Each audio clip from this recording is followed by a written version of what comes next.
नमस्कार, आज के मुख्य समाचार इस प्रकार हैं। फ्रांस में अब सड़कों पर नमाज पढ़ने पर पाबंदी। बुर्के पर पाबंदी के बाद फ्रांस में अब सड़कों पर नमाज पढ़ने पर रोक लगा दी गई है। यह प्रतिबंध शुक्रवार से प्रभावी हो गया है। इस प्रतिबंध के चलते शुक्रवार दोपहर राजधानी पेरिस से लेकर मार्सिली तक मुस्लिम समुदाय के हजारों लोगों को जुम्मे की नमाज अदा करने के लिए अस्थायी वैकल्पिक स्थलों पर पहुंचाया गया। यूरोप में सबसे ज्यादा मुसलमान फ्रांस में रहते हैं। सार्वजनिक स्थलों पर बुर्के के इस्तेमाल की तरह राष्ट्रपति निकोलस सरकोजी की दक्षिणपंथी सरकार के लिए सड़कों पर नमाज पढ़ने का मुद्दा भी राजनीतिक मुद्दा बन गया था। इस साल के शुरुआत में सरकार ने मुस्लिम महिलाओं के सार्वजनिक जगहों पर बुर्का पहनने पर पाबंदी लगा दी थी। देश के गृह मंत्री क्लाउड गोइंट ने इस हफ्ते की शुरुआत में स्पष्ट कर दिया था कि 16 सितंबर से सड़कों पर नमाज पढ़ने की इजाजत नहीं होगी। उन्होंने सड़कों पर नमाज पढ़ने को धर्मनिरपेक्षता के सिद्धांतों पर सीधा हमला बताया था। ब्रिटेन में फेसबुक ने मोबाइल फोन को पछाड़ा। ब्रिटेन में लोकप्रियता के मामले में सोशल नेटवर्किंग साइट फेसबुक ने मोबाइल फोन को पीछे छोड़ दिया है। विश्वास नहीं होगा, लेकिन ब्रिटेन में हर 5 में से एक शख्स अपने परिवार और दोस्तों के संपर्क में रहने के लिए मोबाइल फोन की बजाय फेसबुक का इस्तेमाल करता है। यह बात एक अध्ययन में सामने आई है। अध्ययन में 25 से 34 आयु वर्ग के 2000 से ज्यादा लोगों को शामिल किया गया। ब्रॉडबैंड सेवा प्रदाता कंपनी टॉक टाइम के मुताबिक मोबाइल फोन के व्यापक तौर पर टेलीफोन सेवाओं पर कब्जा कर लिया है। ब्रिटेन में 40% से अधिक लोग टेलीफोन के बजाय मोबाइल का इस्तेमाल करते हैं, जबकि 22% परिचित के संपर्क में बने रहने के लिए लैंडलाइन फोन का इस्तेमाल करते हैं।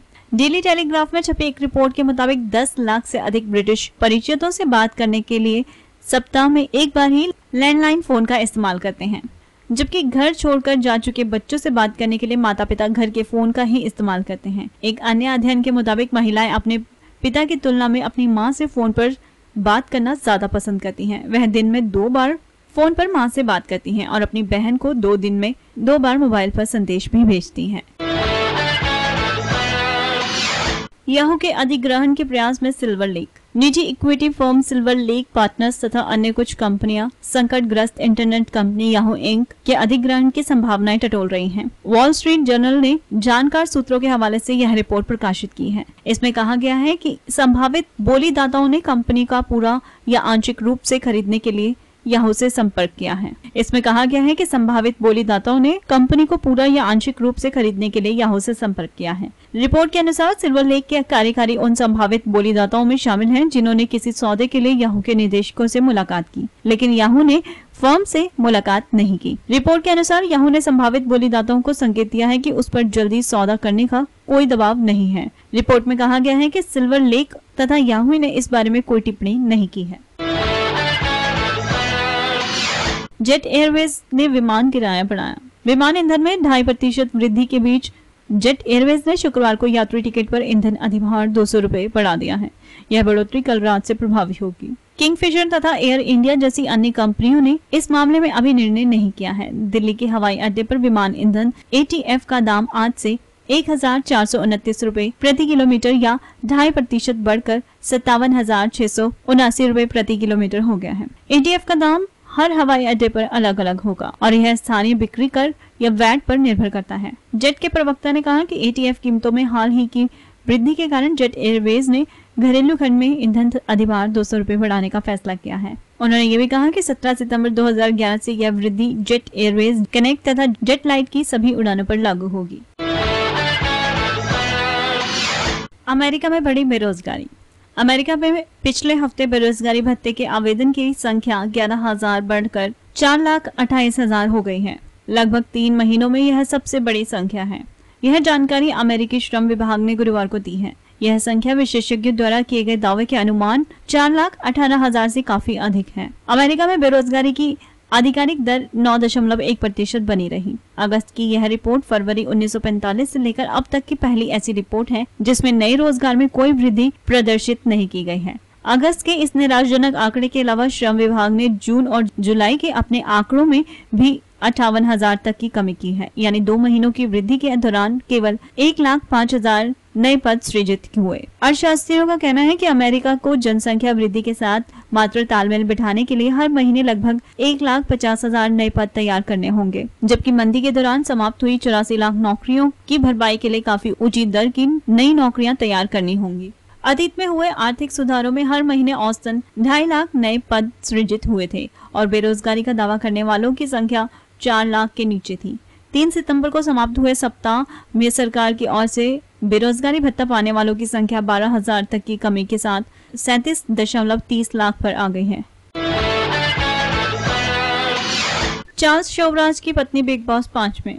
बिकनी किलर के नाम से कुख्यात चार्ल्स शोबराज एक बार फिर से सुर्खियों में है, लेकिन अपनी पत्नी निहिता विश्वास के कारण। स्टारडम की तरफ पहला कदम बढ़ाते हुए निहिता ने बिग बॉस 5 में हिस्सा लेने की पुष्टि कर दी है। सूत्रों की माने तो वह सितंबर के अंत तक भारत आ जाएंगी। बिग बॉस का घर हमेशा विवादास्पद हस्तियों को लेकर चर्चा में रहा है। अंडरवर्ल्ड डॉन अबू सलीम की प्रेमिका मोनिका बेदी और 10वीं सुंदरी सीमा परिहार ने पिछली बार शो को काफी लोकप्रियता दिलाई थी। बिग बॉस के नए सीजन में शोभा राज की पत्नी की मौजूदगी से शो को जबरदस्त टीआरपी रेटिंग मिलने की उम्मीद है। निकिता का मानना है कि बिग बॉस के घर में लोगों को सुधारने और अपनी सच्चाई दर्शकों तक पहुंचाने का मौका मिलता है। 2008 में चार्ल्स शोभराज से जेल में मिलने वाली निहिता ने बाद में उनसे शादी कर ली थी। हालांकि जेल अधिकारी उनके शादीशुदा होने के बाद से साफ इनकार करते हैं, लेकिन शोभराज और निहिता ने नेपाली रीति रिवाजों से शादी रचाने का दावा किया है। वे खुद को पति पत्नी ही कहते हैं। प्रियंका के लिए मीडिया पर भड़के शाहरुख। प्रियंका चोपड़ा के साथ शाहरुख खान की दोस्ती के इन दिनों काफी चर्चे हैं। उनकी बीवी गौरी को भी यह दोस्ती पसंद नहीं है। ऐसे में शाहरुख खान सार्वजनिक रूप से प्रियंका की चर्चा से बचते हैं। यही कारण है कि अपनी नम्रता के लिए मशहूर शाहरुख अपनी फिल्म रॉ 1 के म्यूजिक लॉन्च पर प्रियंका का जिक्र आने पर भड़क गए। दरअसल प्रियंका ने संजय दत्त के साथ फिल्म में छोटी सी भूमिका की है, लेकिन वह इस मौके पर नहीं आ पाई। उनकी अनुपस्थिति पर एक रिपोर्टर के पूछने पर शाहरुख ने चिढ़कर कहा कि अच्छा है कि प्रियंका और संजय यहाँ नहीं हैं, वरना उन्हें भी उनके सवालों से शर्मिंदा होना पड़ता।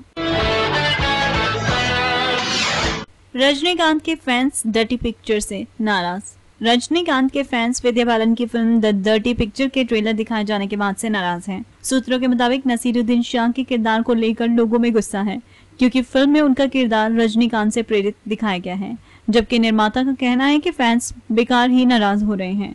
नसीरुद्दीन शाह को ऐसा नहीं दिखाया गया है। रजनीकांत ने बहुत शुरू के समय सिल्क समिता के साथ काम किया था।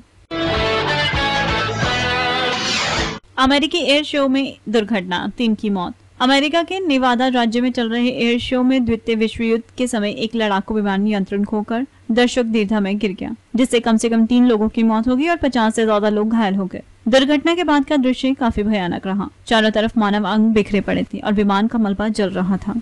यह विमान 80 साल का एक पायलट चला रहा था। एकाएक विमान ने अपना नियंत्रण खो दिया और नीचे दर्शकों से भरे स्टैंड पर गिर पड़ा। लोग जल्द से पीड़ितों तक पहुंचे और तुरंत एम्बुलेंस बुलाया गया। अल्बामा प्रांत से यहां एयर शो देखने के लिए आई एक महिला ने बताया कि पायलट तब अपना तीसरा लैप पूरा कर रहा था जब उसने विमान पर नियंत्रण खो दिया। हिजिन्स दुर्घटना स्थल से 30 यार्ड की दूरी पर बैठी थी। चीन में रेस्तरां में विस्फोट, 29 घायल। चीन के दक्षिण पश्चिम हिस्से में चोंगकिंग शहर के एक रेस्तरां में विस्फोट हो जाने से कम 29 लोग घायल हो गए। घायलों में 2 की हालत नाजुक है। समाचार एजेंसी ने स्थानीय सरकार के प्रवक्ता के हवाले से बताया कि 007 नाम के रेस्तरां में शुक्रवार को यह विस्फोट हुआ। विस्फोट के कारणों का पता लगाया जा रहा है। प्रवक्ता ने बताया कि घायलों को अस्पताल में भर्ती कराया गया है। जापान में आया 6.6 तीव्रता का भूकंप। जापान के मुख्य होन्शु द्वीप के पूर्वी तट पर समुद्र में शनिवार को शक्तिशाली भूकंप आया, जिसकी तीव्रता 6.6 मापी गई। अमेरिकी भूवैज्ञानिकों ने बताया कि इस भूकंप का केंद्र मार्च में आए भूकंप और सुनामी से तबाह हुए इलाकों से ज्यादा दूर नहीं था। हालांकि आज सुबह आए भूकंप से तत्काल कोई नुकसान या किसी के हताहत होने की कोई खबर नहीं आई है। साथ ही सुनामी की चेतावनी भी जारी नहीं की गई है। अमेरिकी भूगर्भ सर्वेक्षण ने खबर दी है कि तटीय शहर हिचनोही से 108 किलोमीटर पूर्व दक्षिण पूर्व से इस भूकंप का केंद्र 36.2 किलोमीटर की गहराई में केंद्रित था। यह जगह राजधानी टोक्यो से 574 किलोमीटर की दूरी पर स्थित है। यह भूकंप सुबह 4:26 पर आया। फ्रांस व यूएस ने किया लीबियाई यूएन सदस्यता का स्वागत। यूएस और फ्रांस ने लीबिया के राष्ट्रीय परिवर्तन काउंसिल एनटीसी द्वारा संयुक्त राष्ट्र की सीट दावा किए जाने और उसके बाद उसे यह सीट दिए जाने का स्वागत किया है। संयुक्त राष्ट्र में फ्रांस के राजदूत गेरार्ड अराउंड ने कहा कि यह एक ऐतिहासिक क्षण है। यह मत लीबिया को राष्ट्रों के संघ में फिर से शामिल करने की पुष्टि करता है और लीबिया के नए प्रतिनिधियों का स्वागत करता है। उन्होंने कहा कि यह सामान्य जीवन की ओर से लौटने की दिशा में एक और कदम है और वह इसका स्वागत करते हैं। संयुक्त राष्ट्र महासभा में लीबिया के नए नेतृत्व को मुअम्मर गद्दाफी सरकार को मिली सीट को देने के मुद्दे पर हुए मतदान में 193 सदस्यों में 114 ने पक्ष में और 17 ने विपक्ष में मत दिया, जबकि 15 सदस्य मतदान में अनुपस्थित थे।